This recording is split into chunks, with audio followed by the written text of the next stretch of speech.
You're listening to the ESO Network, your station for all things geek. Ian, look at this. What, it's a police box. What on earth's he doing here? I mean, these things are usually on the street. I feel it. Feel it, you feel it? Faint vibration. It's alive. Earth Station Who, a fun mashup exploring over 60 years of the Doctor Who universe. Hold on tight, you never know where the crew of the TARDIS is going next. Hey there, Whovians, and welcome to another episode of Earth Station Who. One more episode after this one, folks. This is Wish World, where we wish there was more and more and more Doctor Who, but, you know, it's just not happening. We only have 2 episodes. This one, Wish World, and next week's finale. I'm always on pins and needles when it comes to the season finales, because the first part is really, always really juicy, really gives you a lot of detail, and then, especially RTD, right down the, you know, for the finals. So I'm going to be very curious to see where this goes. I have hope. I wish it's going to be a great final. And we've got a great crew to talk all about this one. Let's, of course, welcome our guest, author MacKenzie Flohr. Welcome. Hello. Long time no see. I know. I'm very excited to be here, and I can see my Twitch community actually were very excited. They're like, "You're on Doctor Who show again! Yay!" Yeah, I am. It's awesome. I'm really glad you're here. And, you know, when we were going through who do we want for guests, and Melanie was like, "We haven't had MacKenzie on for a long time." And it was like, "No, we haven't." So it's perfect to have you here. So it's really good. So thank you so much. Do you want to tell everyone a little bit about yourself real quick? Oh, sure. So, hello, for those who don't know me, I'm MacKenzie Flohr. I am your local cosplayer of the 13th Doctor. I also write some Doctor Who books. I've written the Binge Watcher Guide to Doctor Who, though don't tell my publisher I still need to finish the series, and I still plan on it. I also have a book where I wrote a little short story on Yaz and the Doctor. So that's, I guess I'm going to say I'm a little bit of a historian when it comes to the 13th Doctor, though that's not my doctor. That's awesome. That is awesome. And, you know, you're going to be our victim tonight in the Whovian Geek Seat. So it should be great to find out all about that. And of course, we all know about these fine folks. Let's say hey to our regulars here. Melanie's here. Hello, fellow Whovians. I can't wait to chat with all y'all about Who. And of course, Ms. Mary Ogle's here. Hello, everybody. It is fantastic to be here. And last but never least in our book, Mr. Howdy himself, Mr. Michael Gordon. Howdy. Oh, we got a great one here. And God, this might go long again like last week's did, because I think there's even more to talk about this week than there was even last week's. So I'm still scratching my head about some stuff. I'm wondering about some stuff, and hopefully you guys can help clear that up. And maybe you guys at home can help clear it up. Feedback at Earth Station Who is the best way to get in touch with us. And we definitely would love to talk to you guys whenever you get a chance. What are you guys thinking about the season? Got in a couple pieces of email, so we'll read that, of course, at the end of the show. And as always, if you haven't seen this episode yet, why not? Why not? Come on. But we are going to be spoiling the hell out of this one. How exciting! Spoilers! You've been warned. It is going to be very interesting, and, you know, we'll do some speculations. We'll do some, you know, trying to figure out how this ties in, and I'm just going to have a blast talking to my friends here about this. Of course, no real Doctor Who news other than came out today that I know at least folks in the UK, they will get the trailer for the war between the land and the sea after this Saturday's episode. So I'm hoping Disney Plus will also be doing that, because Disney will be showing the series. So at the very least, that we'll be able to see it on BBC's YouTube channel or the Doctor Who YouTube channel. I don't trust Disney Plus. They don't. You know what? What? This is something that has happened all season, but when I go into the Disney Plus prompt or the menu, You have to dig for Doctor Who. you have to dig for Doctor Who. I've noticed that too. We've noticed that too. Yeah. That is terrible. It is wrong. Yeah. And that's, why, it doesn't give me much faith for Disney picking up Doctor Who season 3 if they're not even promoting the new season. They can't even afford to put on a it banner. It should be a banner on the top. I mean, at the least, just throw it in the slideshow at the top. Yeah, well, exactly. Is that so difficult? No, it was easier for me to find the specials on for Doctor Who than it was to find to find the new season. No, I have to go through search. No, the first time I watched Doctor Who, it says continue watching on my list. But if I go back and I've watched this episode 3 times already. Every time I've had to go and search for it like Mary does. And it's really bad on Disney's part. It really is. And it's so unusual. Usually they're so much better about that, but just the little things like that just would help so much. But the fact that they're not doing it, like you said, Mike, doesn't speak positively. No, not at all. And truthfully, it's easy to find Andor. It's easy to find, Moana 2 or, any of the Star Wars stuff or The Simpsons, but Doctor Who, not at all. Well, I mean, they own all those properties directly. So they might have a little bit of money in this, but they don't. Yeah, it is unfortunate. So I didn't know that. I figured I wasn't the only one that was experiencing that, but I know we hadn't really talked about it yet this season. But that has been very disappointing. Like when I went to watch it today, I was like, I know it's here somewhere. I know. No, I agree with you completely. But on some good news. Some really good news. I got another present from Amazon. So, God, they really need to sponsor this show. They really. Jeff, come on. Sponsor ESW. We really appreciate it. I got in the mail. I got the Fisher Price Little People Doctor Who set. That's a shooty figure. Yeah, there you go. A shooty figure. Yeah, it's really awesome. It's all the new series Doctors. I love it. Yes. So it is very cool. And it's going back in the box because literally, and where the hell am I on the camera? Yeah, the camera has decided to be like Disney Plus and like, no, we're not promoting this. It's following the TARDIS. Exactly. That damn camera has a mind of its own. But yes. Oh, yeah. AI in action. Exactly. It's like I'd rather watch the box than Faber, so it's cool. So there you go. I see what's more important to the camera. Thanks, camera. So the AI overlords are watching over us. But yeah, I had ordered this. I think I pre-ordered that back in December, and I had actually forgotten about it, and it came in the mail on Saturday, and it was just like, ooh, lucky me. So I was very excited about it. So it was, I wanted to share it with my, friends here and also the folks at home. So, and I think it wasn't all that expensive either. And you could find it, all on Amazon or the Doctor Who store or wherever you find good toys. You could find the little people. So it's pretty awesome. So I know I have a couple discs coming in a couple weeks because I know we're getting Shooty's first season finally on Blu-ray is coming out. And so in the US version. So I think that's pretty awesome. And I think also one of the Blu-ray seasons, I think of Pertwee, I think is the next one. So we got all that coming. So cool stuff. And, I think it's going to be neat to be able to, continue to enjoy Doctor Who whenever we feel like.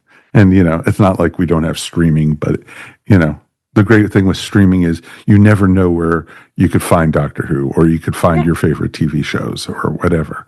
We all got okie doked from becoming from generations of, I had hard copies. And then we're like, I don't need all my CDs and discs and stuff like that because I can stream it. And then it's, now where?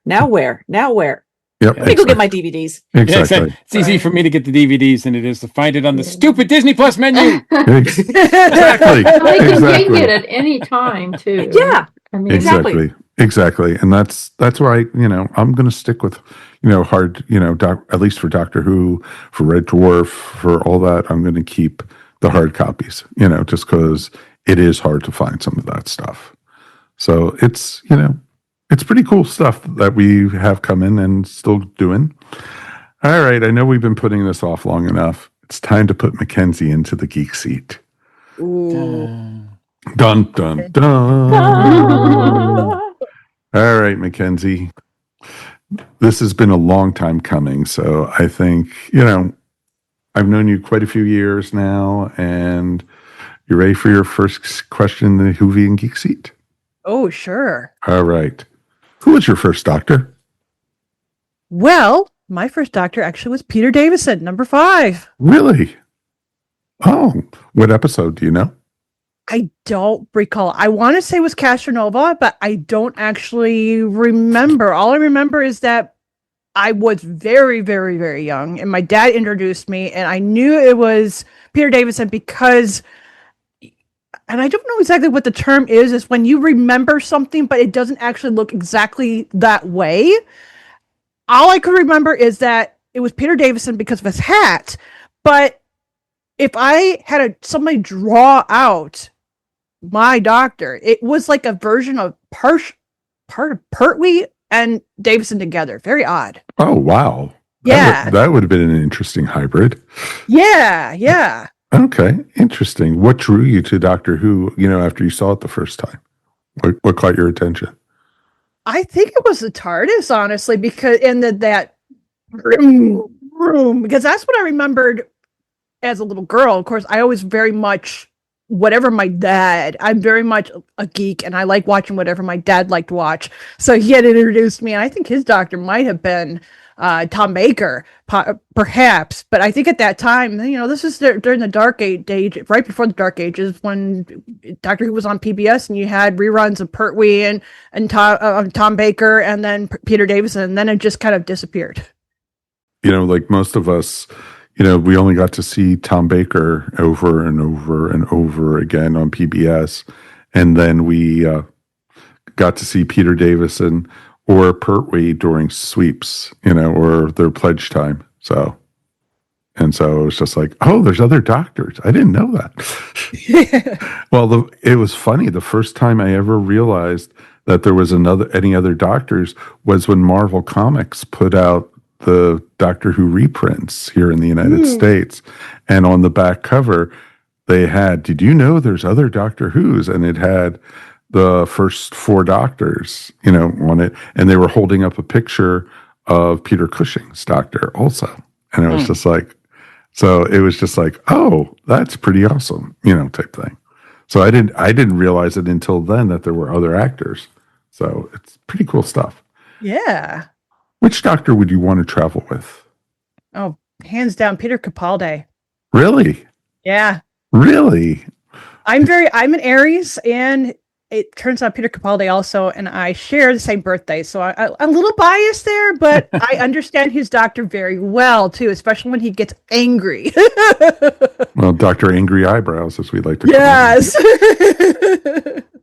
Exactly. But at the same time, I think we would maybe clash because we have very similar aspects or looks at things. Okay. So no, that's interesting. I could see that Capaldi's Doctor, and it was neat because Capaldi evolved his Doctor as and sometimes the Doctor stays the same all the way through the regeneration and his era. Capaldi's Doctor became more and more from am I a good man or am I a bad man, or to the aging rock star almost Doctor and everything, which is pretty cool. What Doctor would you not want to travel with? Honestly, probably the first Doctor. Really? And, you don't want to get a rock hit on your head, I really don't like how Now, if it was the first Doctor as in the original portrayer, I think I would more like him. But as how he has evolved as a character on screen, anyway, he's become very more anti-women. So I don't think I would. I don't think I would get along with him at all. I think I'd be doing a lot of clashing with him. Okay, no, totally could see that. Totally could see you. What geeks you out the most about Doctor Who? Going to Comic-Con and seeing everybody else geeking out and seeing all the costumes, seeing the panels, seeing especially when the actors from the show and it doesn't matter what era, as long as there's somebody from Doctor Who that shows up. The same, that kind of thing is similar for my books. My Right Awan series, I specifically target Doctor Who fans, and the Whovians have been carrying me the entire time with my series. And so I'm very appreciative of that. So I geek out with them. No, that's wonderful. That's wonderful. What turns your geek off about Doctor Who? Honestly, what's going on right now? And it's all the not my Doctor fans, the racist people, those who the tabloids that have nothing better to do, so they make up stories or beating up on Shude, for example, saying, "Oh, he's going to be fired because we don't have anything else to talk about." You know, we don't. Oh, he didn't go to this Eurovision. He's getting fired. He got axed because he went. So like that, a lot of that negativity.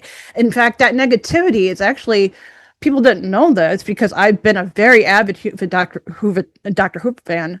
I didn't actually watch this season until this past weekend because I had to like break my way away from all the negativity.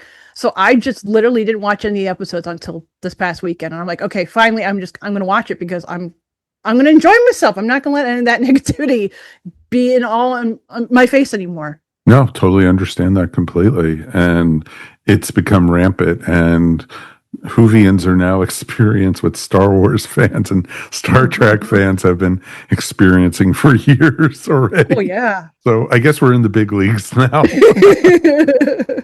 So I totally understand that. Which Doctor Who companion would you like to meet the most? Bill. Really? I love Bill. Really? And if it wasn't Bill, then Ace. I love both of them. And Bill, I love Bill is actually one of the reasons I love Bill so much is she reminded me a lot of Ace. No, okay. Let's look at the flip side of that, though. Which Doctor Who villain would you not like to meet? I would not like to meet Tim Shaw. Wow. Quickly becoming the number one answer on the show. What, you don't want to see? No, he's a dentist's nightmare. What do you mean? Or joy. Yeah, I don't look at it. Yeah, exactly. Well, the 4 out of 5 dentists would, be enjoying it. The 5th one, not so much. There you go. What was your favorite Doctor Who geek out moment?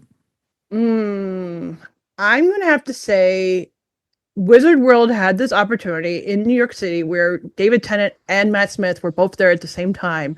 I went there with my wife. My wife is also named Donna, so she loves Donna Noble. So she dressed up as Donna Noble. I did Amy Pond, and it was so fun when you went up. David and Matt both knew exactly who was going for who, and even in the picture, Matt looks so protective of me. I love that. And then David was like, "I love your hair," and I'm like, "Thanks, but it's a wig."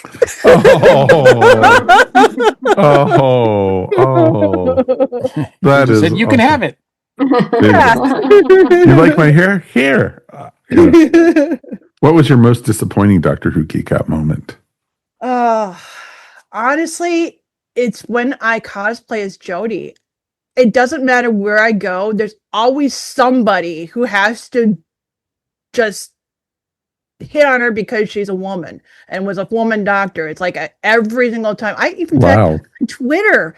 This is a crazy one. Twitter. There was a person on Twitter who goes, "You're ruining the show of Doctor Who." Because I dared to cosplay. Like, I was personally the reason why Doctor Who was apparently failing because I dared to dress as Jodie. I'm like, really? And so I responded back. I go, I wish I had that power. Wow. Yeah, no, I agree completely with that. Some people just, they lash out where they shouldn't. And that's the worst part about it. Mm-hmm. All right, Mackenzie, are you ready for your final question in the Geek Seat? Ooh, yeah. All right. This is for all the bag of marbles. So, this is all that counts. What or who would you like to see on Doctor Who? Ooh, that's really a really interesting question. And it probably be a little controversial because of, Doctor Who is controversial sometimes. So I honestly would like to see a story about Anne Frank. Really?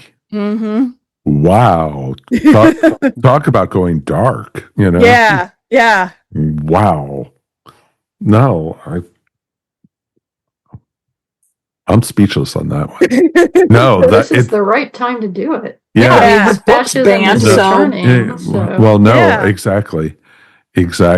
And, oh man, and that episode would have such a dark ending to it too. Oh yeah, absolutely. And I feel like I said at the time when I wanted the episode, I felt that Capaldi was the only doctor that could handle it, but I also think the Shooty's doctor could handle it too. Oh, very much so. And he'd have the one tier, it's like you're a fixed point in time, or something that I can't take you with, or I can't save you. And because so many people, oh wow, man, that would be an amazing story. Wow. Bravo there. That is awesome. Well, Mackenzie, I got great news for you. You've made it through the Geek Seat. Congratulations. Mr. Mike Gordon, tell the young lady what she's won. You have won a world of wishes. Oh, and the harder we wish, the closer we're going to be getting to this episode review. I mean, it does come with a price. Oh, yeah. I'm sure every wish has a price. Oh yeah, I doubt that. Mm-hmm. Oh. Uh-oh. I heard a slip. That was a slip. That was a slip. I know. So with that being said, let's take a quick break, and we'll be back in a moment, and we're going to be diving all into Wish World.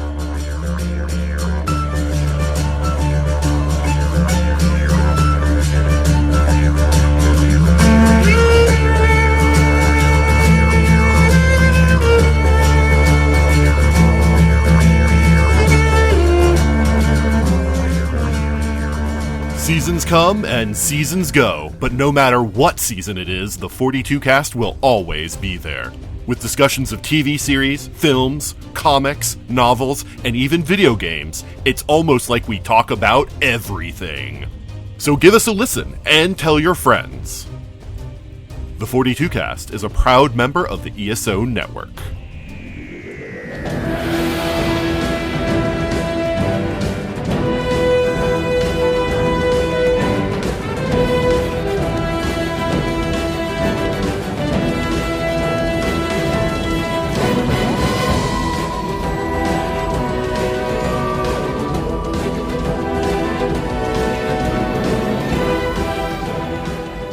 Welcome back, Whovians, and this is the review part, and we are looking at Wish World.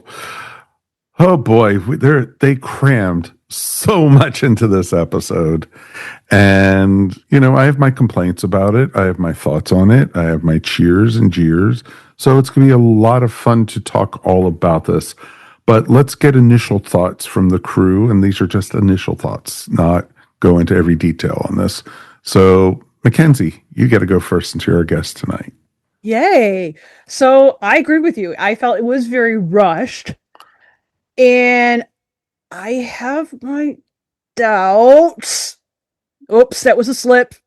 No? That RTD is going to be able to pull it off. Because I have this fear that it's going to happen to what happened last time around with the last season 1, where they had this great, going up that hill, gets to that hill, and then it was like a plane crash and everyone died. I don't want that to happen again. But overall, I really enjoyed this episode despite all of that. And that's one of the reasons why I'm going to have a higher score than most people, simply because I was looking at it as a full picture of just looking at this episode itself. Yeah. Let me actually throw that in real quick.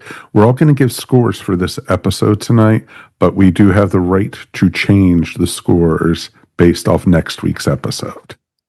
So I love it. I love it. I think that's only fair to do. So, Yes. okay, awesome, MacKenzie. Mary. I like this episode a lot. I think it's another good episode in this season. I also have a fear about RTD paying it off, which I think is justified on his track record, but you never know. Hey, as long as we don't get Cyber Brigadier, I'm fine. Oh my God. I love the WandaVision vibe. Oh, big time. Big time. And I love the scene where all the disabled people are in a circle and talking to each other about their experiences and about being invisible. And so I think, and yes, it had its flaws, but overall, I think it was a really good episode, and I just really hope RTD sticks the landing. Right. I don't know if I can cross my fingers so many times. All right, Mr. Mike. I don't know why are we expecting RTD to do something non-RTD-ish? Like RTD has proven that, especially since he's been back with Doctor Who, that he's making it more RTD-ish than ever, right? So, you can hope, but this is just RTD doing what he does. Every single finale has had this sort of happen. This is not unlike almost any other first part of a two-parter that he's done before. And I would imagine the second part is going to be very similar results. I don't hate RTD, so I'm allowed to I allow myself to just enjoy it. So he's not going to chimnel it. That's what you're trying to say. I mean, no, I mean, he's going to RTD it. Yeah, exactly. Which for some people might be worse, might be better. It's like, but I do feel like, it does feel like he's trying to RTD himself. Sure. There's just too much here. I mean, it's just every single scene is a cameo or an egg or a reference or some potential plot thing or something. Like it's a lot. And I don't know. I just feel like he's just now just doing it to do it. And I don't expect, half this stuff to be resolved, let alone resolved satisfactorily. Okay. But I will say that there's really, really good moments in here, which I'm sure we'll get into, but a lot of, because he's doing what he does, which is give us a lot of great character moments within this sort of bonkers thing that he's issued, that we're supposed to somehow take seriously, which I just don't. I don't have any real, faith what's in the it? word? I don't really have any, it's hard for me to take all of this seriously and think, oh my God, this is really something that's going to destroy the world, or that's there's no stakes here. I don't feel any stakes at all in this. Okay. All right, Melanie. I liked the episode. I think it was a very safe episode. And for me, I'm going to kind of analogize it to sports, in that I like watching it's fun watching games where when it's not your team, but let's say it's your team, and you've basically got a nice comfortable lead. You're good. You're going to win this. So now you're going to see trick plays. Now you're going to see other fun things. You can see the players are out there having fun, and that kind of thing. Because now they're just going out there and playing, because they're not, having to think, okay, I don't want to give 110%, but we're going to have fun out here. Whenever the episodes attach to an arc, that's where I think the more of the work comes in, where where RTD is going to be strategic of, in this episode, oh, such and such is being, oh, there's Connor. Oh, we finally, we've got the Rani and everything. Love the fact that they showed new audiences who the Rani is, and kind of the classic people go, flashback photos, and there's a lot of that kind of stuff. Oh, yeah. Good. Fan servicey. That's what it's supposed to be for Right. the fans. Right. Because he did the same thing with the toy maker when, Yes. So. Yeah. And so, I'm good with how it was done. It was, it's fine.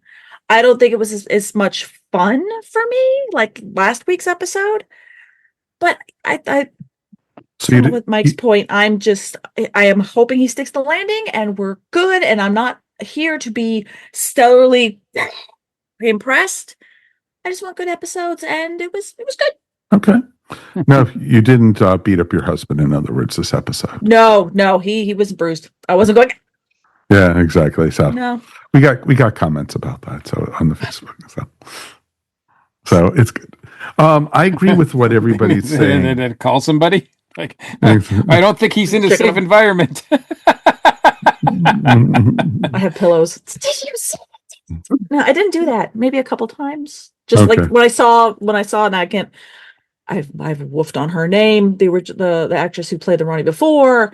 Kate O'Mara. Thank you. Seeing Mel come back out, and that she was the neighbor. I was like, good. They actually showed Mel again. And yep. Yes, and everyone had their mugs falling through the table. So tables don't do that. I know. We'll get into that. Don't worry. We'll get in.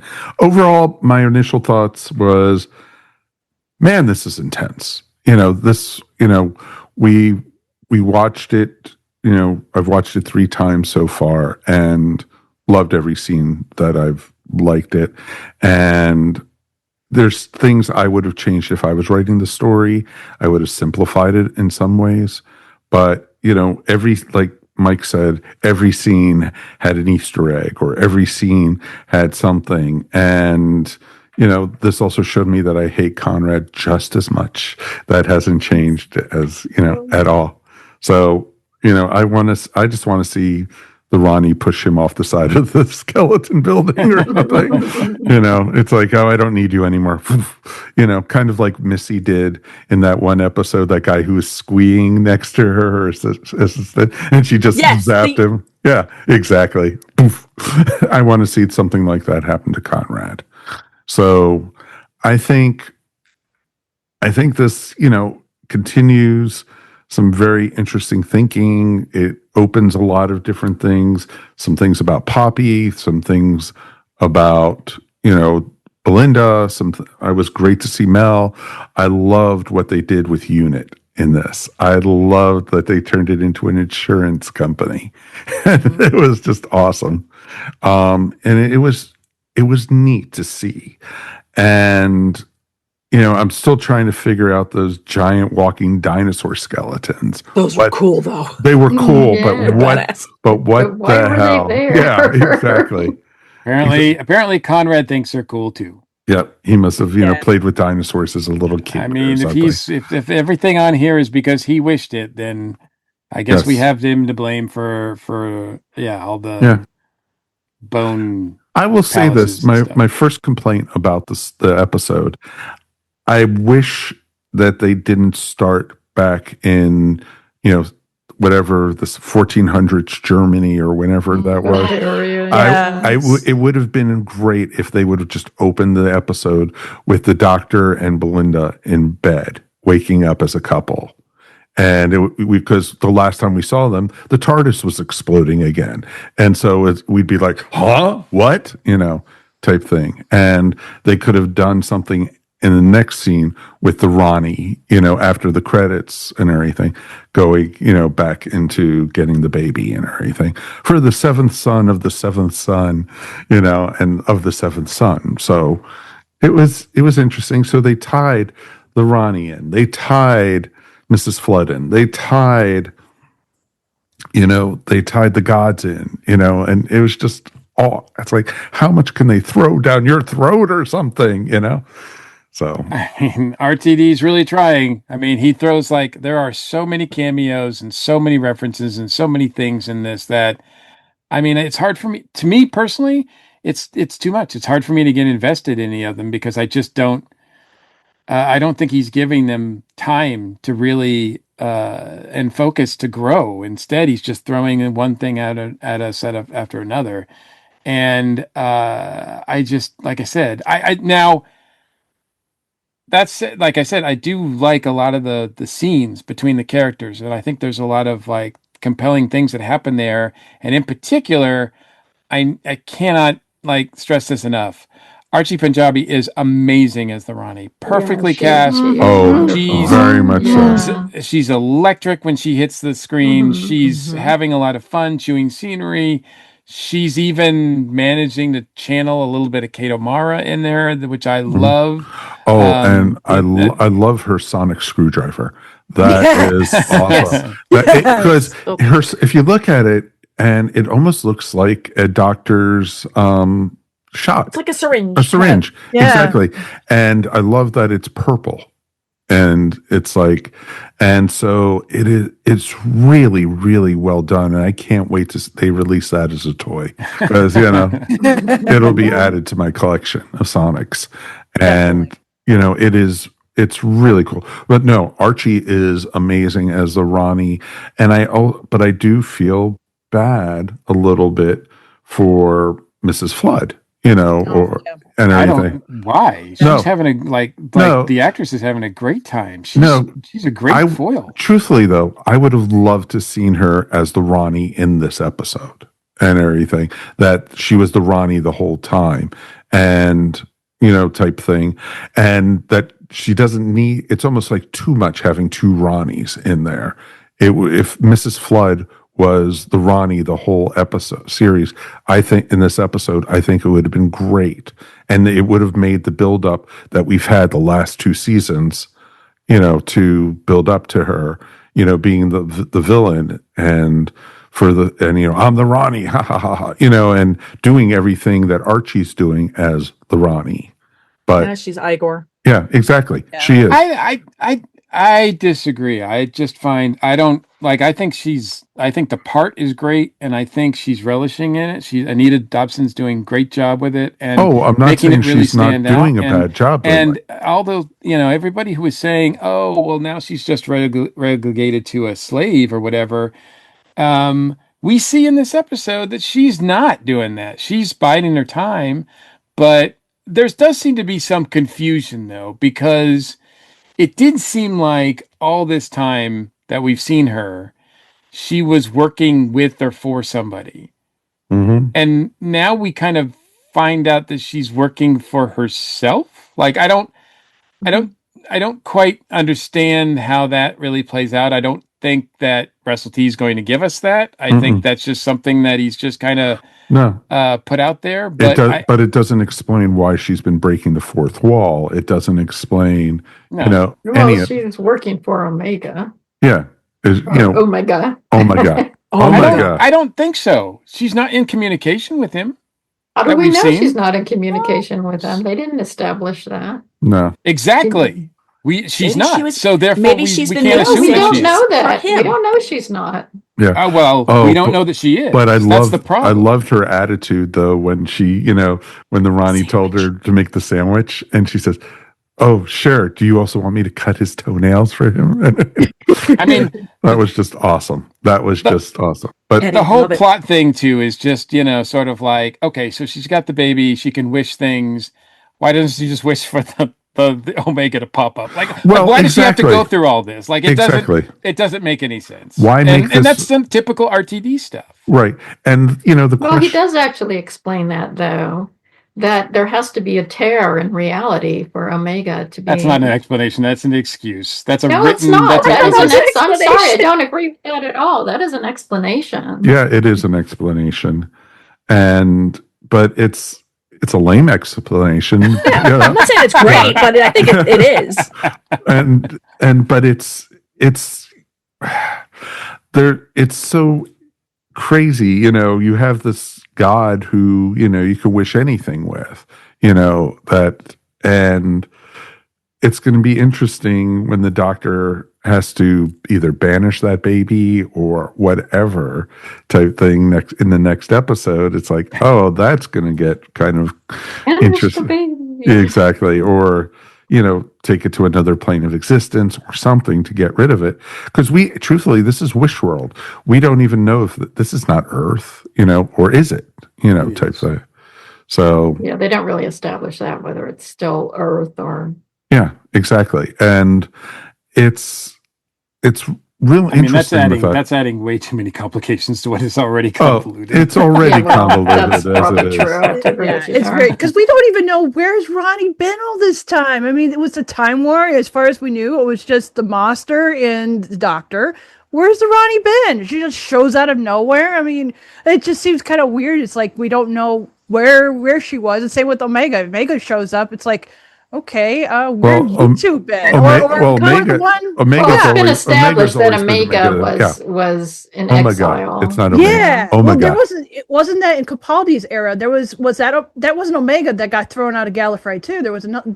That was yeah. Rassilon. Yeah, No, so and Rassilon's around too somewhere. And even Connor and his little story time thing was like there was only one Time Connor. Lord left, and then Conrad, and he's Conrad. like, oh, there was only one Time Lord, and then there was only this, And then I we had two. I And loved I'm like, how the whole Master? episode, Conrad was referring to him as Doctor Who, not the Doctor. I know, I did like that. Too. I did. that was Yes. hilarious. Actually, that was RTD trolling. There's a lot of RTD trolling. Oh, in there's this so much episode. trolling the trolls in Yeah. this one. And Conrad is such, you know who RTD is going after in this so His much. name is who I said it is. Exactly. Yeah. And and it's interesting too because like I think Mike brought it up about the disabled people and the people who are not worthy of Conrad's attention. We're all still have some memories of the world that was, as they called it. And you had Shirley, you had all the gentleman who was blind, the other people who were handicapped and stuff. But then you had Ruby down there too. Mm-hmm. And what was with that? Well, that's because Ruby experienced 73 yards. You experience an alternate reality, and that was bleeding through. Right. But you could also say that Ruby was having mental health issues. Mm-hmm. And that was a reason why. And also because she had this relationship with Conrad, but Conrad totally dismissed her. And so she was invisible to him because the whole point was these were people that were invisible to him. I'm agreeing with that, but I'm also kind of thinking it might have something still to do with the snow appearing with the music and such. Boy, you're going way back to the snow. I forgot about that. It's still out there. RTD never explained that. And, it got so much that Maestro was like, that's not right. That's just not right, and it actually frightened Maestro. So there's something there. And I thought possibly that was a reason why Ruby had memories of who the doctor was and who, knew Shirley and knew, are you, your name's blah, blah, blah, type thing. Your name's Mel, type thing. I also think it's been established. By the way, it was Mary that pointed out about the invisible folks, not me, but it was a good point. And I think it was a good part of this episode and a good part of this story to do that. I was giving you credit there, Mike, but it's okay. I appreciate that. But, congrats, Mary. But I will say that I just, in the past, they've just been like, oh, well, you've traveled with the Doctor, you've been in the TARDIS, so things don't apply to you sometimes. And that's what I kind of felt like here. I mean, it doesn't matter. Like, it's not a story point that I think that RTD cares about. And I don't want to waste a lot of time on it, but I just feel like there's a lot of like holes here and that's a minor one. And yeah, that's not even in the top 20. Yeah. So, but it was really, really, I'm not a huge, like I said, I've been saying I'm not a huge Ruby fan, but I did like the use of her in this. I thought she was great. I think this is one of the best uses of her actually as her character in the series. It might be my favorite actually. And it was interesting how her mom and her grandmother even turned against her again. Yeah. Again. So everyone turns against her. Poor Ruby. So yeah, and it was neat to see, and I actually liked her a lot in this one. And, when there was a knock at the door, I was actually surprised to see it was her, when the Doctor answered it. Or, excuse me, John Smith. He's not the doctor. So yeah. And I thought it was interesting with the marriage between John Smith and Belinda, that you got to finally see Belinda's mom, and you also got to see her auntie, and you also got to see their child. So you got to see Poppy again. And I think for the third time. Yep. And I think there's more to that. I think so. Oh, there's got to be more to that. Yeah. Of course, there's more to that. Well, especially since at the I end, hope there's more to that. She's a real person, where the doctor says she's a real person or whatever. It's like, okay, well that. Oh, right, you know how many people cliffhanger. out there, exploded when he said, "She's my daughter," and it's like, oh, so she's Susan's mom now. Okay, there you go. That's what I was thinking too. That's what I thought. And then I thought, well, if that is the case, wouldn't it cause a paradox? Because that goes all the way back to the first Doctor, where Susan is an adult or maybe a teenager. I don't remember what her actual age was. Would have been probably a teenager. But I'm like, wouldn't that cause a paradox if it's the 15th going all the way? I don't know. But the thing is, in the first Shooty season, when he was explaining that he had a granddaughter, Ruby asked him, do you have children? He says, not yet. And so it's the whole paradox thing, Yeah. And so, well, you're a time traveler, so exactly. Yeah. Exactly. It can happen any Wibbly time along wobbly, your timeline. You might have River pop up or something, Yeah, we find out Poppy was loomed on the Space Babies Right. Yeah. Get the yarn. I mean, you know what? Fine. Exactly. Actually, she calls Shooty and Ruby mommy and daddy in Space Babies. Poppy does. Yeah. And he says, we're not, but I wish that we were. Yes. But here it's not the Doctor and Ruby that's her parents, it's the Doctor and Belle. I don't think that matters. And that, it's just like, talking about Ruby on this and all that, and then getting into Belinda, I have seen some really harsh criticism about Belinda this season, and not deserved at all. I am not feeling that, except I will say that I do appreciate, and I think some fans don't, but I do appreciate the fact that they show her. They seem to go out of their way of showing her at times when she's like really emotionally vulnerable, like in the last episode when she kind of had the nervous breakdown, understandably. Because on the one hand, she had just said, I kind of like traveling with this guy. It's really cool. We get to see this song contest, to witnessing one of the most horrifying things she's ever seen in her entire life. So, and being alone and being abandoned and alone after that. So I give her, credit for that. And in this one, we have that scene where she runs into the woods and sort of does sort of a similar breakdown. But I appreciate that. And, then the fact that I kind of thought the first time I watched it that she kind of turns on the Doctor pretty quickly when she turns him in. But watching it a second time, I do realize that they do seed that, and they do it does lead up to it. So that, it's only when Belinda finds out that the Doctor might be interested in someone other than her that she turns him in, which I thought was kind of an interesting motivation there for her. Well, especially seeing Rogue on TV, it's like yes, and apparently they filmed that like first season, so they knew going in what was going to happen here, which I thought was really strange. Yeah, you're not going to see Rogue in the next episode. It doesn't. It surprises me that RTD plans that far ahead, because it really doesn't seem like it. Yeah. That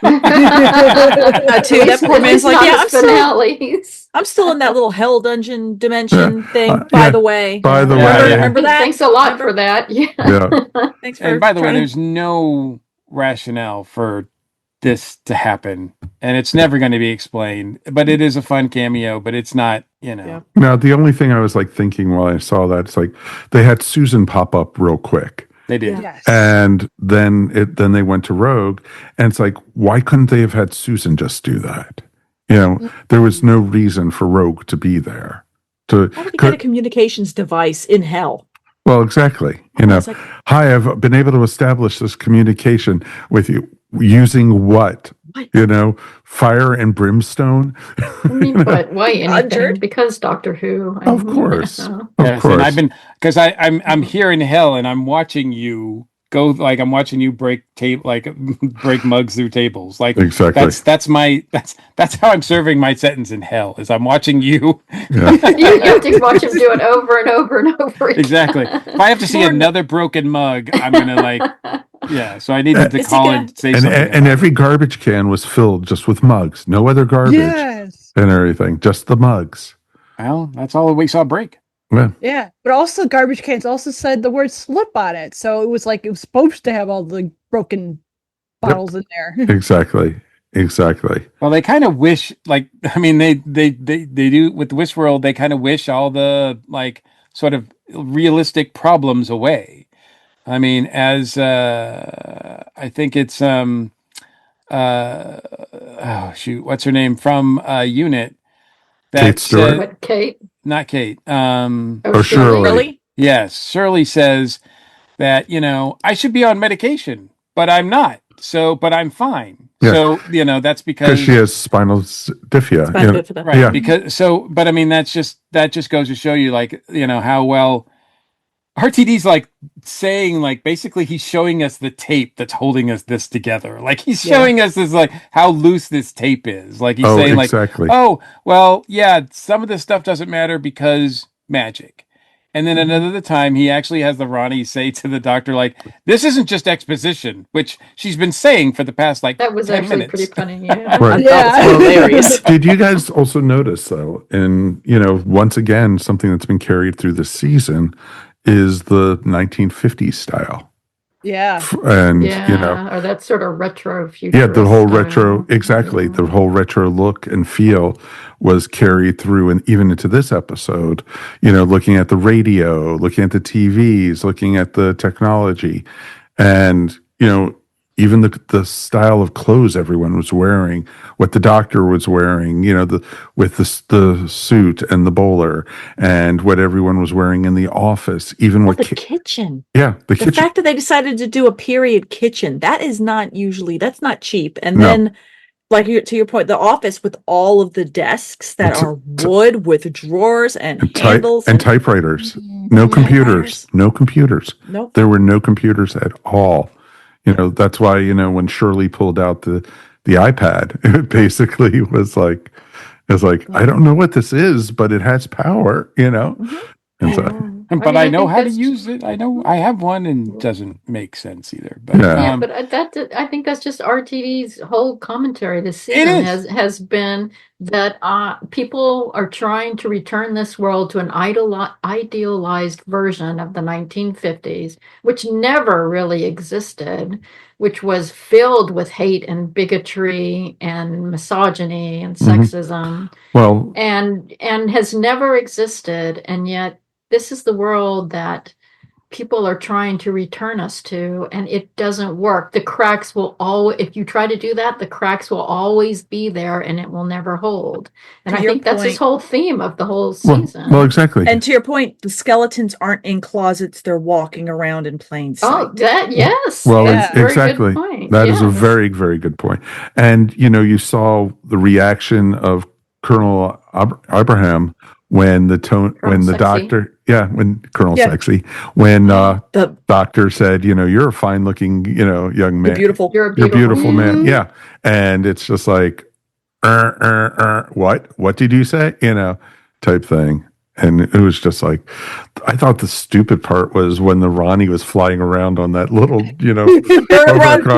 I love that. Oh, delegate too. I thought Archie owned that. She was just having a blast, and I was like, "You go, girl! You are I had no working problem with that thing. at all. That was just fun. It was Very campy, but the Rani is supposed to be campy. Exactly. Yeah. Well, there's a lot of camp in this, and yes, a lot of camp, and I don't know.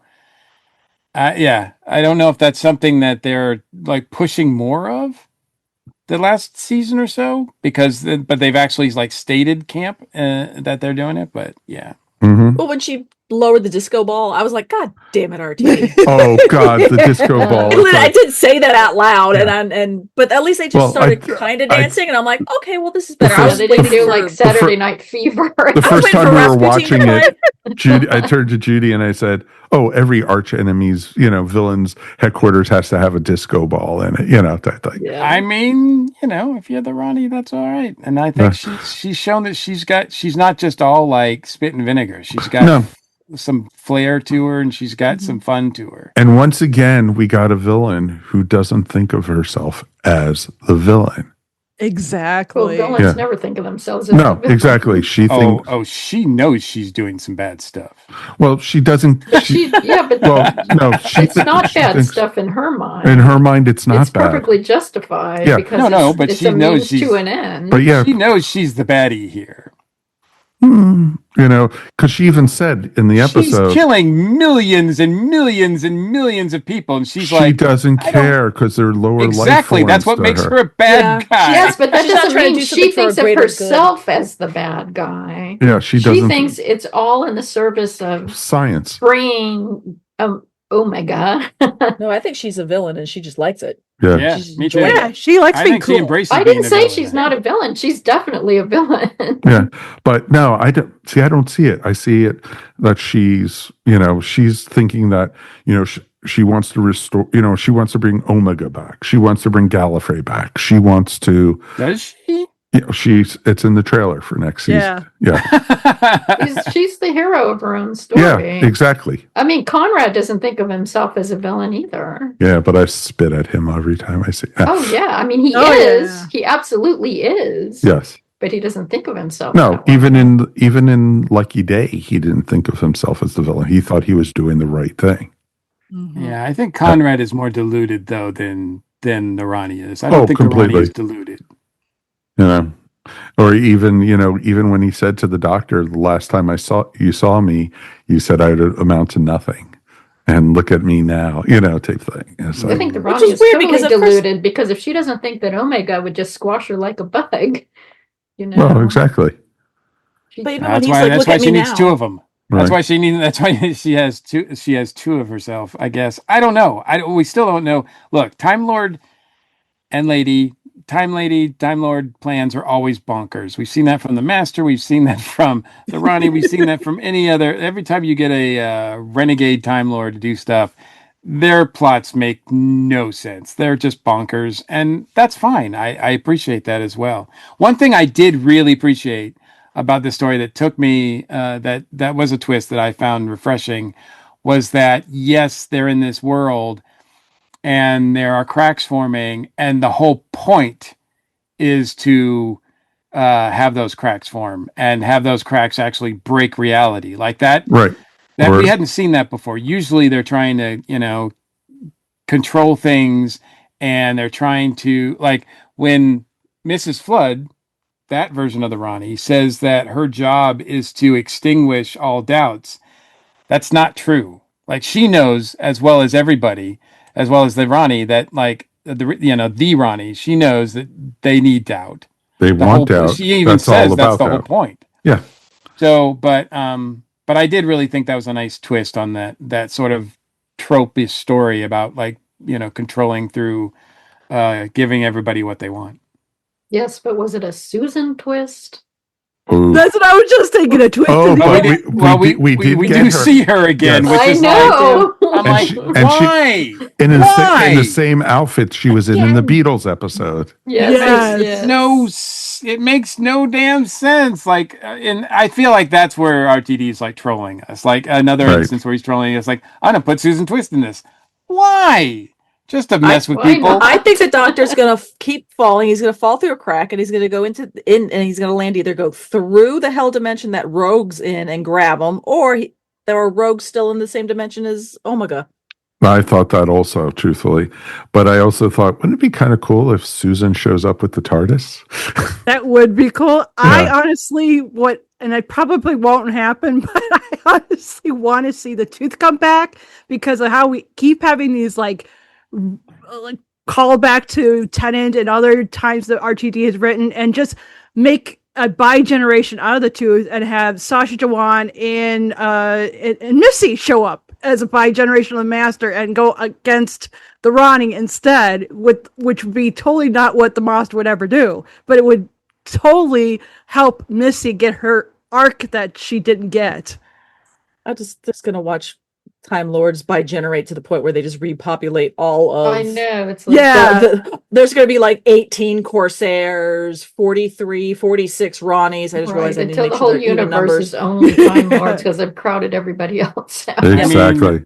I would, hopefully if we don't see this online or on the series at some point, then maybe we get this on Big Finish. But if we can have a story with two Ronnies and a Missy, that would be amazing. Yes, very much. I wanted her so badly. That would be a scene chewing contest between all of them, and it would be so much fun to watch. And where's the 14th Doctor and Donna? During all this, don't talk about somewhere in France. Remember, this all happened in London. Yeah. Okay. Okay. Yeah, it's not. It's called Wish World, but it's actually just Wish Country. They're just they're just open. We go through Pete's world. Rose comes back. You'd love that, Mike. How could you? This is a family show. Oh, please. Yeah, we've never been a family show, so it's okay. I don't know. I think bringing together this sort of fan wanted, like the Rani and Gallifrey and Omega, it just is great in some ways, but then you partner that with the Pantheon, it just feels bloated. It feels bloated. Well, I'm hoping actually that we don't see Omega. I would love that the Doctor's able to seal up the cracks or whatever before Omega gets out. Actually, that would be great. Yes. If they're trying to make Omega this big thing and it just doesn't happen. Yeah. No, have you never seen an RTD finale? I'm sorry. No. I know that. I know where you're going with that, Mike. But, I think that would be awesome. And I loved how they used the original voice of Omega, from the three Doctors. And I thought that worked really, really well. But I think it would be awesome, at the, you see maybe a glow or something, and then everything closes and everything's okay. Yep, he doesn't pop out. Sorry, can't do it. Because I think it's going to be too rushed. It's going to be too much. Because this episode was, in some ways, too much. And, some people, that I saw on Facebook and such said, the first 15, 20 minutes was boring. They were like, oh my God, I thought that was the best part of the episode. And then they said, but after that, it was great. But not counting Bavaria, but yeah, but like Bavaria. But the WandaVision one, I mean, I was fine with Bavaria. The whole WandaVision vibe was it's like awesome. It was pretty cool watching the Rani turn the woman into Violet. Yeah, Violet, and then turn the kids to ducks. And ducks. And then he's an owl. That's very disturbing. That's more disturbing than the Master turning people into little action figures. True. They're both kind of equally disturbing. Yeah. I don't know. I think I'd rather be a little action figure than a duck. Yeah. Quack. You quack you, and then the father got turned to the owl, and so and then the mother got gomashed. So well, your name is Violet. Actually, pretty horrifying. Yeah, and I thought Archie did that scene so well. I thought that was just such. Actually, she did do that well. And it was campy. It was evil. It was just when she walks in there. And the mother says, when she grabs the baby and the mother says the name is Jonah, and she says that name is terrible. Yeah. She is channeling Kate O'Mara there, and but yet she's still making it her own. And I'm like, this is the Rani. Like that's the moment for me where I was like, yep, she's the Rani now. And it's awesome. Out of all the Rani episodes, I say this is the best Rani episode. Oh, That's, God, yes. That's not a high bar, Mary, at all. I am not saying that it is a high bar, but I'm just saying. Yeah. Thanks, Pip and Jan Baker, Yeah, I think I was hoping that RTD was going to shoot for higher than that, but, we'll take it. No. And so it's going to be interesting to see where they go with it. Any other final points you want to get to before we finish up reviewing this and do our ratings? One thing that also bothered me about it, even though overall I really liked this episode, was that with the people who were basically invisible, and they're all banding together and they say they have a plan, but it never goes anywhere. No. Nothing ever happens with them. Right. And that I would have liked some sort of payoff. Yeah, their plan is just to go in front of the building and look. Right. Yes. Yeah. So it's And like, I mean, who knows? I don't have a lot of faith, frankly, that it'll get paid off in the next episode. Yeah. But As far as I we would have know, liked to have seen they got something more. smushed by the building as it went Well, they down. basically did. Yeah. I did say out loud to the television, "Where did you get the tripod?" Yeah, He's like, "Look, I found this." I'm like, "What was it? Just strapped to Shirley's wheelchair?" She's like, "Look, this thing's Sure. really fancy." yeah, I mean, exactly. One of the things I noticed too was, did you notice that Belinda disappeared when she walked through the threshold? Yes. The second time. Yeah. So it was like, has Belinda not been real this whole time? Maybe she was an illusion or something. Well, there's still. Oh, that is very it's still- possible. We could be looking at that episode where everyone during Matt's era was not real. Yeah. Yeah. but So- Oh, you mean like in the library? Yeah. isn't The that- library, but there was also the one with Amy Pond where she was an illusion. That okay. Yeah. wasn't the portal though that separates the wish world from quote unquote reality, right? Is that why they needed the No, portal? well, yeah, or at least the hub, the safer. Okay, safe so this is place. another RTD. Just I'm wiping Yeah. my hands. Of this, Yeah, whatever this is. exactly. Because I literally, want to put this in, but I'm not going to. You know- It's like this. The center of the Bone Palace was supposed to be the safe place. From you weren't going to get sucked into the tearing of reality right. if you were in that part of the But quote unquote it's Bone not, Palace. they'll probably say something that she got transported back down or something. Yeah, But yeah. Get it off. But who knows? But yeah, it was just weird. It was like, she just disappeared. It was like, poof, Mhm. when she went through, and when it was just like, oh, I still think it may be a virtual reality, which would actually explain the snow because it's like a snow on TV, Yeah. like a TV signal that is fracturing. maybe. Yes. I really also appreciated the the sort of 50s look, or the look that they were going for with Shooty and Bell, and the Doctor and Bell, I should say. But and then Shooty going to work, and he's wearing the traditional English bowler hat and suit and everything, and he was talking about in the behind the scenes, the actor was talking about how weird it is to try to play a quote unquote normal person as opposed to a person who enters the room and he's like the most important person in the room, right? So he's saying that I had to tone it down, and it was just a weird experience to do these scenes as John Smith and not the Doctor. And I'm watching this the second time, and I was going, Shooty, there's just no way you couldn't look normal if you tried, man. Like when you like you're walking down this street and there's 30 other people that are in bowler hats and suits and everything like that, and I'm like, they're Shooty. Like I know Your exactly suit's who he is. tailored to you perfectly. Well, I mean, certainly he's getting a little help from the production, right? Because he's supposed to stand out. Yes. But come on, it's like Shooty's just not like he can't do normal, which is fine. No, and that's totally we don't cool. want him to be. No. All right. Let's go ahead and rate this. 1 out of 5 TARDISes, 1 being the worst, 5 being the best. MacKenzie, you're our guest tonight. You got to go first. Well, I would give it the equivalent of an 8. So is that like a 4 then? Yes. Hmm. All right. 4 TARDISes. 4. Okay. Melanie. Funny enough, I would give this a solid 4 because one, this is a cliffhangery kind of thing. I think the second one will rise or make it lower, because this is definitely a to be continued. But it's not like to the grade of a 3, even though there's a lot of pieces that maybe it's not my favorite. It's not going to be one where I'll rewatch it after I see the second one. But all the pieces that RTD had to make, I thought the pieces of the puzzle were cut perfectly. Everything fit. Everything was nice. Everything was planned. Maybe the end puzzle that I got wasn't the most difficult thing in the world.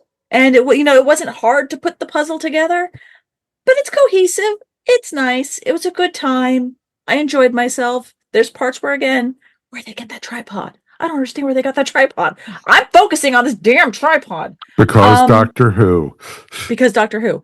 Yeah. But production-wise, thought it was amazing. This is the first time really for me that I could recall that bone was utilized as a set piece. So there's a lot of organic pieces to like just how it was sculpted, and it was sculpted in that the very thin lines are very strong structural, and I really dug it. So it's kind of neat with the monsters running around and all this other stuff. So production wise, as a former production designer in my early oh god days, this was just eye candy. Mm-hmm. Writing and everything. Okay. It's a 4. All the pieces fit. Okay. Fair enough. Mary. I'm also going to give it a 4. And, for different reasons, though, I think and this happens a lot with RTD, because what really stood out to me was the character moments. The whole interaction between the Doctor and Belle when they're playing the happy couple, and the way it's sort of, their cracks are starting to show, and the way they play that is really well done. And the way they're interacting with Poppy, and the way she interacts with her mother, and how her mother betrays her in the end. And also the way that even the way the invisible people interact with each other, the way that even like the little like nuance of the scene where Kate and Colonel Ibrahim, even in this alternate reality, are still, there's still the attraction, flame between them. And she likes Chinese.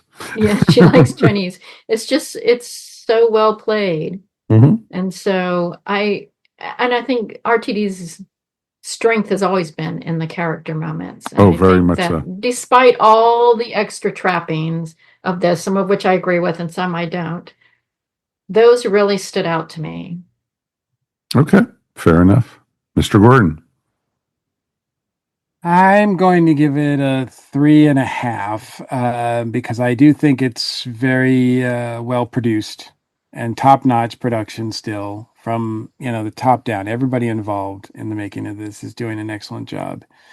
And Russell T is delivering what he delivers. So I'm not gonna give him deduct points for him not for being himself. But I just think it's a lot. And look, I'm not going to sit here and go, I hope he comes through and sticks the landing, because I know he won't. I know he won't. To expect anything else is just to not look at his history and not look at what he does. Now, will it be, terrible? That I hope it's not, because this is not terrible. And he's trying, and he's also making Doctor Who history. And he's doing a lot of it in this one. He's promising a lot. And he's not gonna be able to pull it off, but I'm going to be really curious to see how much he can get away with next week. Okay. For me, I'm going to agree with the ladies and do a 4. But I have every right to change it next week, as all of us do. Mm-hmm. And I think this will be very interesting to see where it goes. There was a lot of little things. I love the character moments. I loved, when they were in unit, and I loved, Kate going, to the doctor, you're cutting it close, only 2 minutes. I had managers like that. And it's like, but I'm early still, but, type thing. And it's like, but you're not sitting at your desk ready to go at 9 a.m. It's like, I hated working for people like that. And late. Yeah. So what? What have you done for me lately? Type thing. So that was yesterday. This is today, So, overall, the production value was amazing. I loved even when the dinosaur skeletons were walking around and not crushing people. They explained that, kind of, sort of, but, it was, but it was interesting. And, almost like every scene was gorgeous. The scenery, the effects of the dinosaur skeletons walking through London, the Rani's headquarters above London was awesome. It almost looked like a hornet's nest in some ways, and it was neat to see. And it was a fun episode, and each time I've watched it, I've gone, that makes sense. Kind of, sort of, but it was interesting. But we definitely would love to hear from you guys at home. What did you guys think? Please, write us. Feedback at earthstationwho.com is always the best way to do it. All right, we did get a piece of email, and sadly enough, I think Elizabeth missed the deadline. But we'll be seeing her in person next week, so she'll be our special guest on the episode. So I think it'll be a ton of fun to do. But we did get a little bit of feedback, and it was from our friend Peter. And Peter wrote, "Hi, Mike. Just finished listening to the ISC podcast and enjoyed the wide variety of comments, but agree with you that it was a really good episode. I, too, felt there were some one-dimensional characters, but felt it was due more to the length of the episode, which felt rushed to get everything in. Mike and Gary from the start acted like an old married couple, which was perfect. Felt the destruction of the heli plant was too vague, and in Honey Poppy sounds like a drug. Sounded like the inhabitants were forced off the planet, but that was only implied. Kid was a typical terrorist, which is why he was not fleshed out, but apropos to the current history of what's going on right now. Anyway, thanks for the podcast. Just saw Wishes, and I will need to rewatch and listen to your podcast decisions to see if it made any sense. Thanks again, Pete Manis." Thank you, Peter. We appreciate it. Always good to get email from folks. And I like, that, brought up some good points. When we were talking about the episode last week, we talked about how, the corporation was basically burning the fields after they stole the honey flavoring and from that planet. But, and it hits home in a lot of different ways. And Kid was very one-dimensional, but he was a terrorist, didn't expect much more from it. So very cool. Thank you, Peter. We do appreciate you guys. As always, folks at home, if you made it this far into the video, please like and subscribe. We would really appreciate it. And it's always good to get, new subscribers, new people listening to the show, new people writing us. It's always great. And also always remember, we do have a Facebook group where we talk all about Doctor Who each week. So definitely check that out. And, while you're at it, tell your friends, tell your neighbors about us. We would really appreciate it. Come on, there's only one more episode of the season left. Come on, please. I'm not going to beg too much. Before we get out of here, let's thank everyone for joining us. MacKenzie, you made it through the episode. It was really great to see you on the show again. Oh, thank you very much for the invitation. It was great, and I hope to be back and next time not take so long. I hope not. Definitely not. Is there any place anybody where they can find your books? Yes, you can get them off of Amazon or Barnes & Noble under MacKenzie Flohr. You can just search that, or you can go even through my website, MacKenzieFlohr.com. I'm also on social media pretty much everywhere as MacKenzie Flohr, except for YouTube. That's where I also have MacKenzie Flohr Extended, because I have VODs from video games. Ooh. Well, thank you so much again. And you will be back sooner than later, I promise. And of course, let's thank our regulars. Ms. Mary Ogle, always great to see you. Oh, thank you. Oh, and one thing, I just want, because I just remembered to do this, a shout out to Murray Gold, because the music in this episode was really once great. Again, once again, he is knocking out he should be the MVP of the season, truthfully. Yeah, he really should, because it's been great all the way through. I agree. Where can people find your work, Mary? They can find me at maryogle.com or on Etsy at eVision Arts. Excellent. And Mr. Mike Gordon, we made it through another one. We did. And as always, it's my pleasure. Awesome. And where could people find you?